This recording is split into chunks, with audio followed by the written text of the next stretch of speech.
ตีเพดาน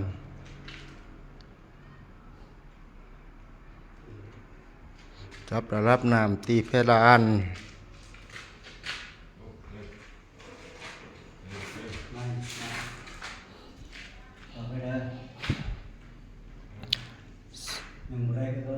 ใส่ยิบซ้ำนตีเพดาน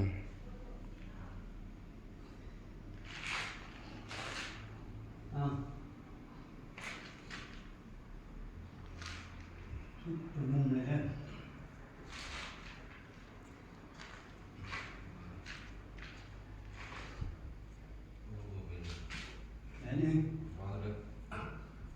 แต่ว่าสายปอกสายไผ่นี่เดินแล้ววัดเดียวสร้างไผ่มาเดินให้วัดเดียวเดือด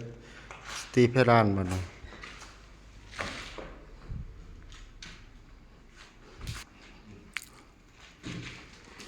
ขึ้นไปยังไงถ่ายรูปบ่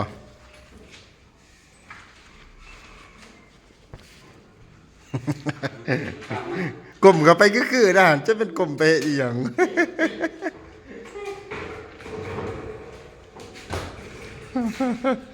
ขึ้นไปยังกิน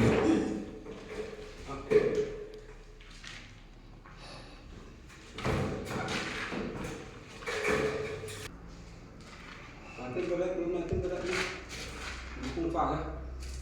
นั่งกดเลยตอนนั้นแล้ว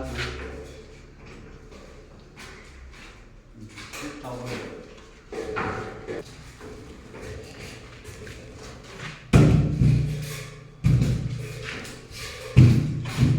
เคลื่อนง่ายมากมาสองขาหมออันมาสองขาบ่มาปกติมาสี่ขาคือเหลือมาสองขามาอีพอขี่มาล่ะ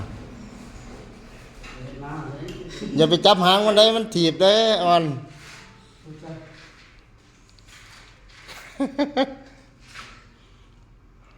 จับหางหมาเลย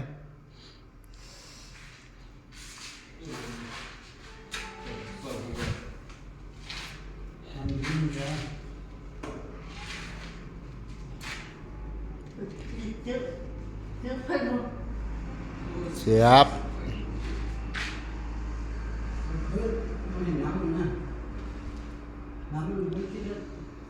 เบิ่งไปจับหางมันด้วยมันสิถีบบ่จับหางหมาเบิ่งหันมามันสิถีบบ่